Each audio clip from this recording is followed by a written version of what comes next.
So how did the whole F1 versus the Warp thing go? Well, I can tell you that the real race was a lot closer than I'd like it to be and what the actual result says it to be. So some of you might have already gone onto Facebook and seen that the first and second places have gone to the Warp, and that there's no F1 in the third place. Actually, No Zone Freeride made that third spot on the list. Now, in reality, when it comes to cross-country flying, it's very different from slalom racing. So even though there's some really good pilots that took part of the race, I would say that with cross-country flying, anything can happen. And usually it does happen. If something can go wrong, something can go through the prop, it will go through the prop. It's all about machine integrated with man and glider, tactics and planning. If you got any one of those things wrong, it might cost you the result at the end of the day. So it's not just about speed. I know a lot of people are talking about the F1, you know, the top speed is so close to the Warp, it's got to be faster than the Warp. It's not about that. This is not the reason why we did it. In actual fact, the only reason why we really did this whole thing, the showdown thing, was because we were bored as hell and we were looking for something to do. Some really good pilots out there. We didn't have an Icarus coming up anytime soon. So we just wanted to have fun and kind of put the brands against each other, and that's what we did. Okay, so let me start off. Let me go through it. Let me try and explain what happened, because I'm going to tell this whole story. It's going to be full of all the footage. You know, thanks to everyone that took some video on the ground, to Henjin, our drone pilot, that took some footage, raced through all the way to give us some donuts and take some real good footage, and then thanks to everyone that took part in this whole event. It was a super big success, and I can really I can hear the messages coming through with people asking for the next round to kick off as soon as possible. All right, so what happened? Everybody got off the ground. We, instead of doing it like the Icarus, where, you know, there's a horn blowing and everybody has to take off, the field's a bit smaller here, and there would have been some comments coming from people saying that, you know, there was a messed up takeoff, and that's the only reason that the Warp's not really faster than the F1, or the F1's actually, you know, should have won, or something like that. So what we kind of did was just everybody gets off the ground, we huddle together in an orbit, and once everybody's airborne, everybody's ready, I just let everyone over the radio know it's time to go, and that's what we did. Okay, Foxtrot Tango taking off.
There was no incidents with the takeoff. We got en route. I actually think that the first one to have an incident was me. Just typical race style screwing up. I had this the whole part of it comes back to tactics, and one of my tactics was that if this was going to turn into a race where everything's going to be on the speed bar and it was all speed dependent, I was going to run out of fuel. I wasn't going to chance it. I was going to have an ace in the hole. So I had a refueling pack inside my cockpit, because now it's not the Icarus. I wouldn't be able to do this in an Icarus, but I had an empty cockpit. I put a fuel bladder in there, and I had a fantastic refueling system, which has got an air valve and everything into it. Anyways, 2 minutes out, pipe goes off the carabiner. I 100% made sure that system would not fail, and it did. It came off the carabiner into the prop, chopped the valve off, the air valve off. Fortunately, no damage to the prop, and didn't stop my race from continuing. So anyway, I was the first guy to get some incident. And the weather wasn't really perfect. We had low cloud, which does cater for a little bit of a challenge. I mean, there has to be challenges thrown at you when you're doing cross-country racing. Otherwise, it will all just be about speed and not really where these gliders are supposed to be doing their work. You see, slalom racing is all about just cutting the curve, agility, and good speed. But when it comes to cross-country flying, it's about at what speeds the glider is most efficient and how does it handle when the air becomes rough. Then there's other factors coming into play as well. I mean, obviously the glider is matched with a machine, and different machines give different fuel burn results. On this specific day, Nick Louis, who was racing the F1 against me, he was combining the F1. He went for a size 22. He's got an 18, 20 and a 22. He went for a size 22 specifically because of the altitude, 3,400 feet. He calculated his weight and everything that he was going to have to take with him, the distance we we're going to fly, everything. So he was looking at the 22 being his best option.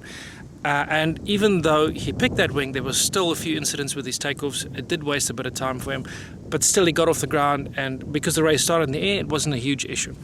All right, so coming back to my point was that he picked his choice of machine is the HE 210. So it's maybe not such a common machine everywhere where I'm from, but it is a reliable machine, and it is a good engine. Very similar size, displacement than the Nirvana F200. But that's pretty much where it ends, because each manufacturer is all about trying to come up with ways for a machine to become more efficient. And when it comes down to a fist fight like all on speed bar, which is exactly what happened, I feared that would happen. And when it comes to just it all being on speed bar, then the machines get to suffer because they're running at high RPMs, and every glider is different when it comes to their efficiency at the very, very top end speed. All right, so basically what happened was we got going, everybody was in the air, and we kicked off, and I think I was about third in line from the pole position. Francois was, I believe Francois was second. I think he was second. And Anton Odier on the Ozone free ride was running in first or pole position. So we'll get out here. I think Francois was a bit ahead. I'm going to check his footage out, but I think that at some point within about 10 minutes, Francois caught up with the warp, and he used his speed bar to overtake the Ozone free ride. And you can see the footage there. I mean, Anton was really doing his best to get as much as he possibly could out of his Ozone free ride, but nevertheless Francois cut past him, and it was the same for me. About 14 minutes into the flight, I was able to catch up with Anton and give him a good wave and continue on the route.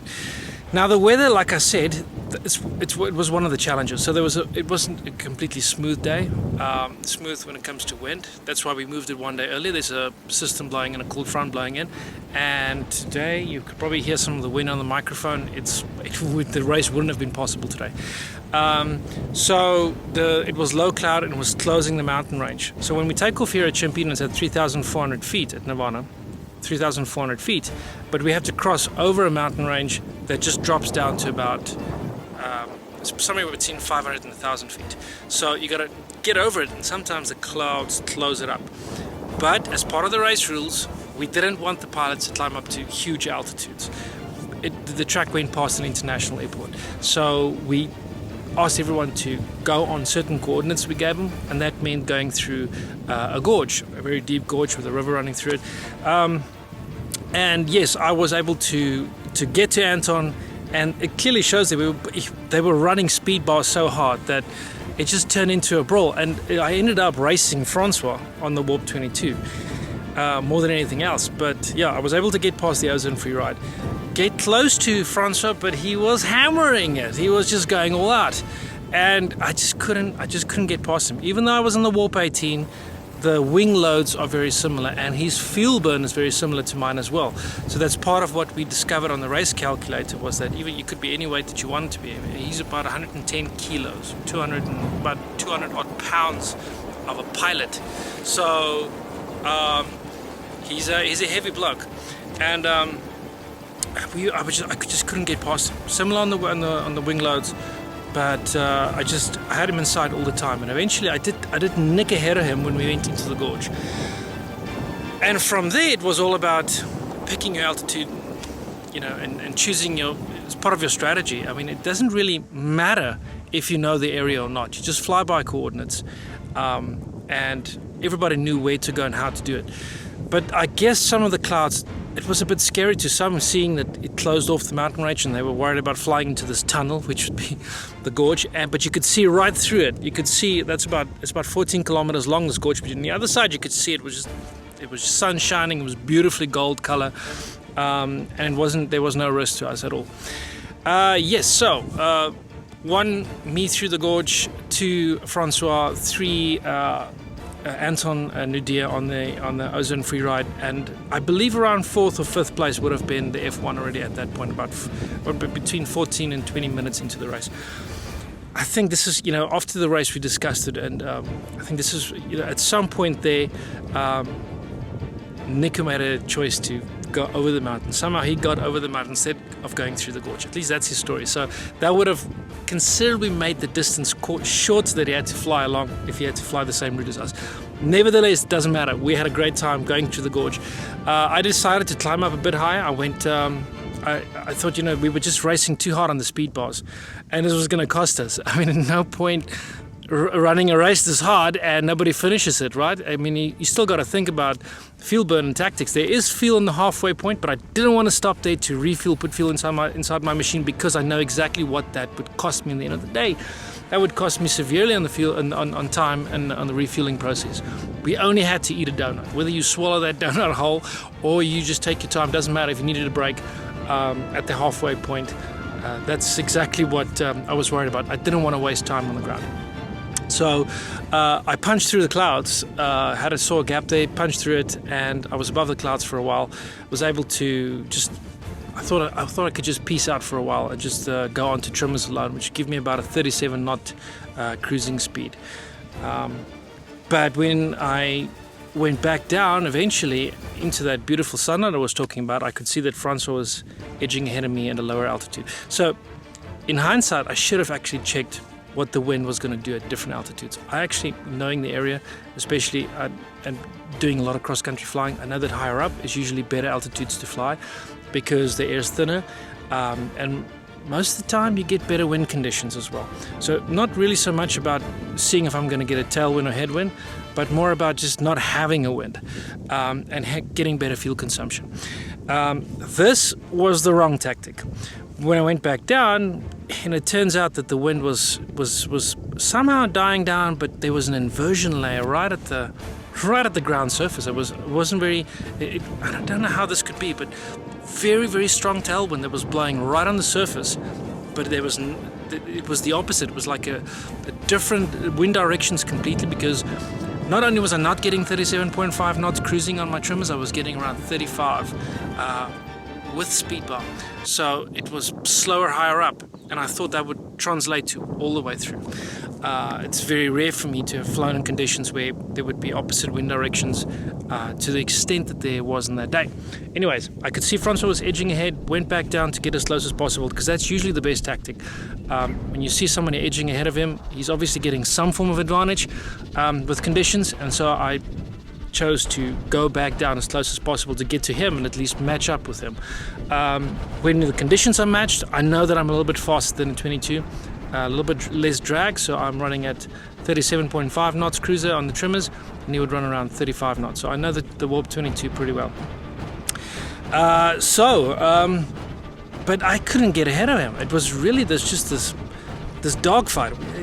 Nothing's happening. I mean, the ozone's gone. I'm just now sitting racing a warp, and that was my biggest fear in the beginning of this race. I knew there was a very good chance I'd beat the F1, but I really, really hate racing another warp, because it's really much the same. It's not only just the same wing, it's also the same engine I'm racing. He's one of the race pilots. I kitted him out. I made sure that his kit works. So it's like, Luke Skywalker facing Darth Vader. Doesn't matter who's who, but the point is it's quite equally matched. Anyway, so we're running this gauntlet, and it just goes back down to speed bar brawl. You see another pilot, you just it's like Jack Russell chasing a tire. There we go, we're just back on speed bar.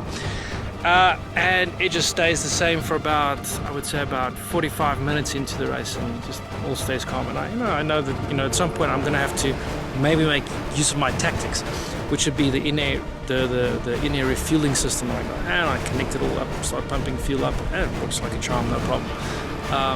The valves got cut off, so what happens is you disconnect that fuel line and spray fuel all over me. So what I close my visor, disconnect, spray fuel over me. But while I'm doing this whole refueling thing, I can see another glider come into my view at the bottom there, and you can see that in the video. Actually, I didn't see it, the camera picked it up. I only saw it a little bit later on, and I was like, oh my, who the hell is this? I know there's a Hadron 3 here. There's no way the Hadron 3 is going to beat a Warp. The Hadron 3 is fast, but I've said it. I know the speed on the Hadron 3. That's not going to beat me. And here's the F1, man, and I just cheesed myself. How's this possible? This F1 is just, it's blowing us away. Literally, Francois is next to me, and we're both looking at this glider, and it's much lower altitude. He's like right on the surface, and he's just nailing it. I would say it was about, probably 5-6 miles an hour faster than us. It just makes sense to me. But anyways, I do what I always do. If he's flying faster, I've got a good knowledge on paper about these products, and so I'm already on speed bar, but I descend it as quickly as possible to get into whatever he is. And choose Bob, there is this huge bloody freight train of a tailwind right at the bottom, and never mind what distance he flew, it was just the tailwind was just charging him all along.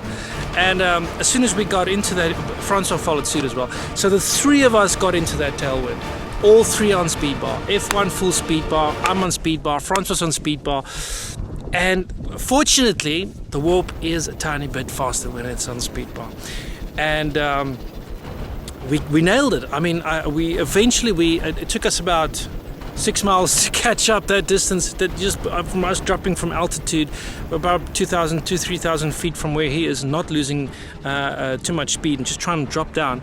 I went from a 35 knot cruising speed to a 50 knot cruising speed on the trimmer, on the speed bar, and fantastically I caught up. Francois was right next to Nico on that F1, and we were just charging along, and we could see the airfield.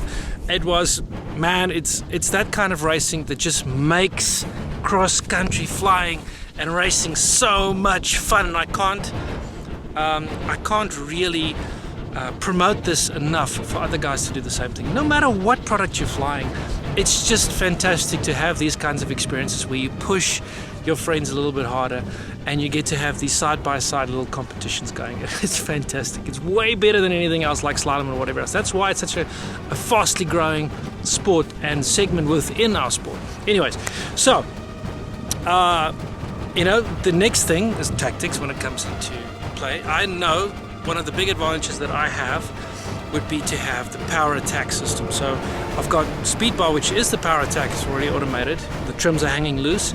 And I close up the trimmer and I go off the speed, and I close the trimmer up to landing speed, but then go back onto power attack, and I'm running not as fast because I'm going for landing. So the big thing that I do is what I use my speed bar for would be to, as I get to landing, I just go off the speed bar. You're already on landing speed because the trimmers are closed, so it engages the trimmers back on landing speed, just a quick turn and onto the ground. It's a fantastic system for cross-country racing, and it will be a huge advantage to anyone that races the Icarus. Okay, so I was first on the ground, and Francois, I trained him all the way up from basic PPG to the race pilot he is today. He did exactly the same thing. Got onto the ground second, and Louis on the F1 came in third. Fantastic, we're all on the ground. We can have our donut. High fives. Now, what's going to separate us on the next leg, because this is cross-country racing. Everybody that arrived knew exactly what was going to happen, and if you're going to fly your machine until this that is exactly what you got to plan for. If you're going to fly speed bar, then how are you going to beat your competition? It's not about speed, it is about cross-country speed and racing. Now, like I said, it's about fusing a glider with a pilot, with a machine. And the F200 is it's phenomenal when it comes to fuel burn with the efficiency of the Warp. That's how we tested it right from the beginning, and and how we send feedback to the factory, how we had to set up the computer and settings, and the same deal when it comes to the board. We also gave feedback when it came to that, because this whole process of design started for us from the Hadron XX on the previous races we did. Anyway, so I didn't have to refuel. Fantastic, because I've got 15.5 liters, reserve tank and the main tank. I think I put when he surprised me with the F1 coming past, I just stopped refueling tanks. So I think I put about maybe 500 ml into the system from the fuel bag, and that little fuel pod was like 3 liters of fuel that went with me, even less. I think about 2.5 liters. So I knew that I wasn't going to need much fuel if we're going to fly speed bar. But anyways, so I didn't need to refuel. I finished my donut, and boom, I'm back in the air, baby. I was gone. But incident number 2 for me. I can pretty much make sure. I'm sure that I flipped up the buckles to face upwards, but as on takeoff, boom, the one side, the trim slip goes up on the one side. It's completely open on the one side, closed on the other side. Unfortunately, I've made several videos about this, and I've explained it to Dudek as well. And they have sent a memo out worldwide to all the importers about what to change on their warps, not to get so much wing load on those trimmers, so that this doesn't happen, because it is quite dangerous if it does happen. But I'm used to it, and so it went up. But now, you counter that by grabbing the brake on the side that's open, not try and close the trimmer at all, because there's trees and whatever else. So I got over the fence, I got over the power line, not a problem. I was airborne, I was getting just close the trim. It was a bit my one trim doesn't close that well. So I got airborne and climbed up to 4,500 feet, because now I knew from going that way that the wind was a bit opposite. So they got that little bit of an inversion layer, so higher up would actually be translated to a little tailwind for me. And that's it. So I got up to 4,200. Francois got up next. He was up next in the air. Didn't have to refuel much. He was just playing it safe. I think he landed here with enough fuel that he said he didn't have to refuel on his F200. So he was quite happy with the result. But anyways, he wanted to play safe and make sure that he finished the race. He knew he was being naughty running the speed bar that hard. We all were. And so everybody was stacked up to do those takeoffs. Nico had a couple of blown takeoffs on that F1, but he eventually got airborne. But it's kind of tricky little wind conditions there at Riverside. I know the feel from experience, it's not that easy, because the trees do form a bit of a rotor. So kudos to anyone that got off the ground, and everybody did. There was not a problem.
Hadron 3 was also close, the ozone. Everybody got airborne quite quickly. They didn't waste too much time on the ground. But there was still a gap that I created by not having to refuel. So that is part of the strategy, is to have machines that are designed and set up in such a way that they lightweight, don't use much fuel, it's stowed away behind you, and you're having an easier race. So we got going, climbed up to high altitude, pushed as hard as possible. I was running speed bar most of the time. I was doing fuel calculations all the time to make sure that I could possibly refuel, and I actually did. About 20 minutes from base, I could see my fuel was at 500 or at least 5 liters, and there's no chance in hell that I could burn through what I had on my machine. But I was just playing it safe. I didn't want to have to do an in-air refueling. And later in the day, when it gets hotter and hotter and hotter, rough air, putting your hands away, just to try and do all that, not worth it.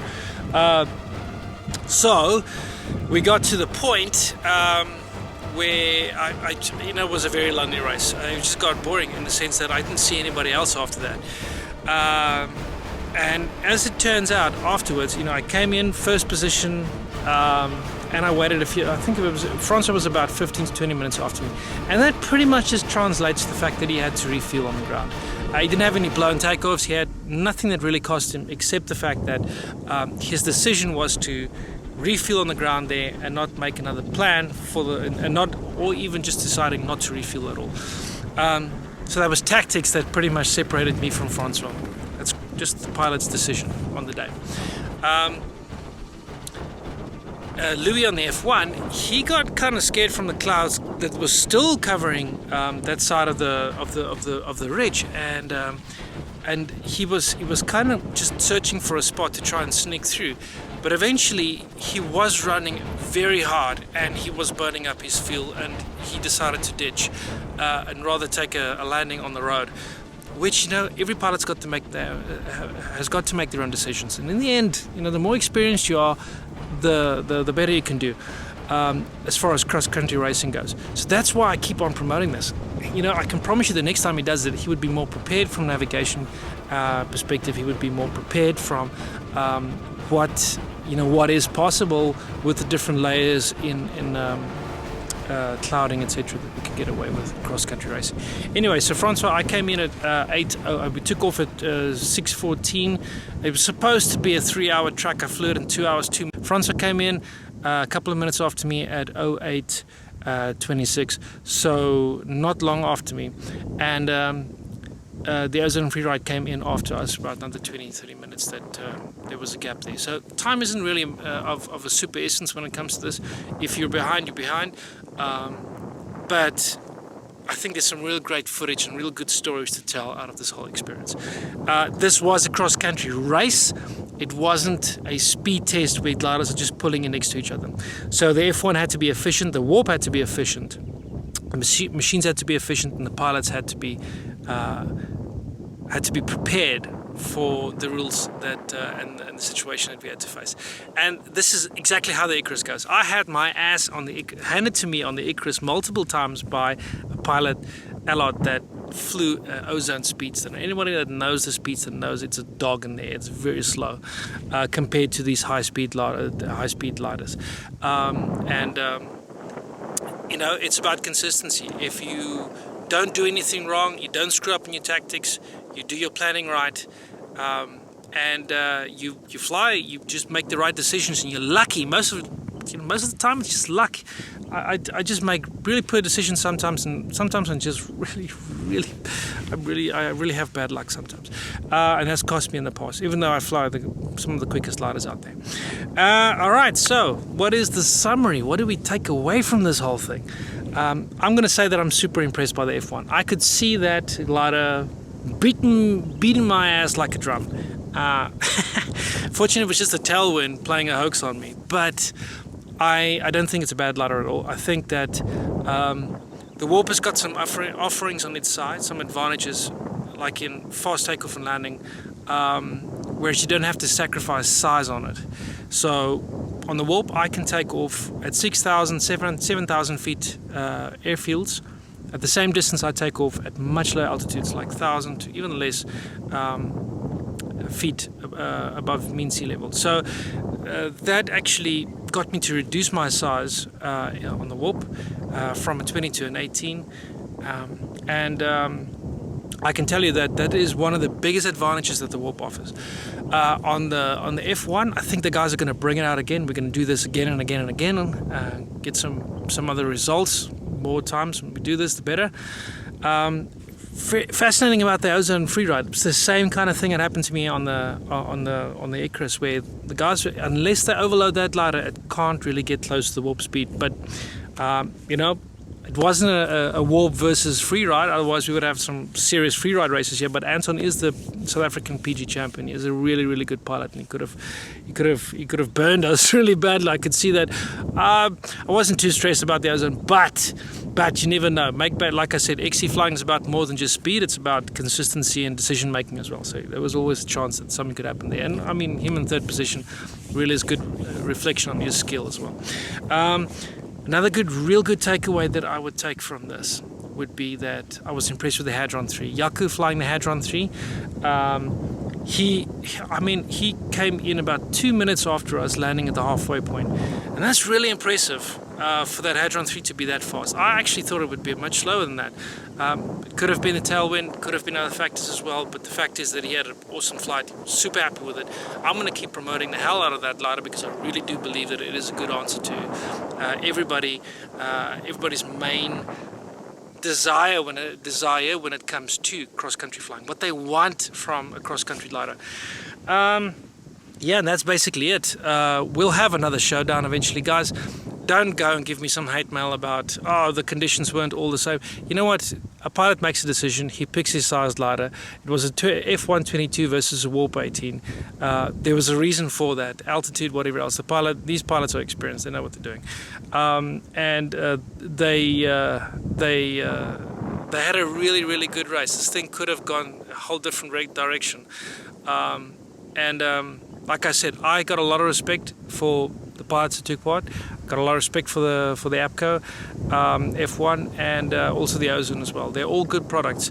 In the end of the day, it's just about how we had fun, and I'm just going to keep on saying that the more we do this, the better our products will become. And so I'm also going to say to you guys, when you look at this video and seeing how we face off and how we do this, go and try and do the same thing on a cross country. If you're not a cross country pilot racer, just go try it out. You'll see what I mean. It's fun, and we're going to organize more of these events. I'm already talking to Nirvana USA, Austin PPG. They're going to organize something like this as well over there.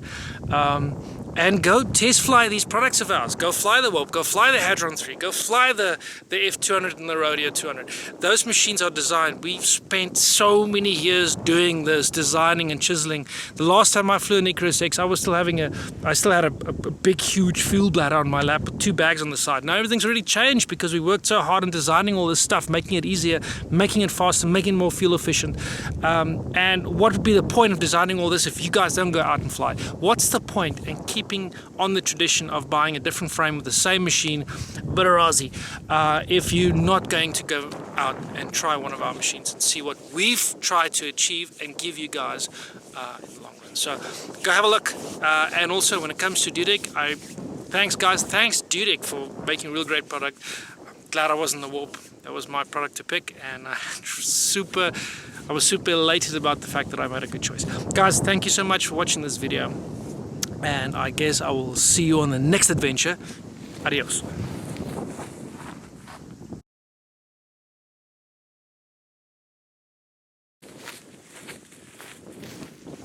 Now there's one thing I failed to mention, and that was there was actually an unfair advantage we had. You see, the friends of Red Bull guys that participated in the F1 versus the Warp, they didn't have our advantage.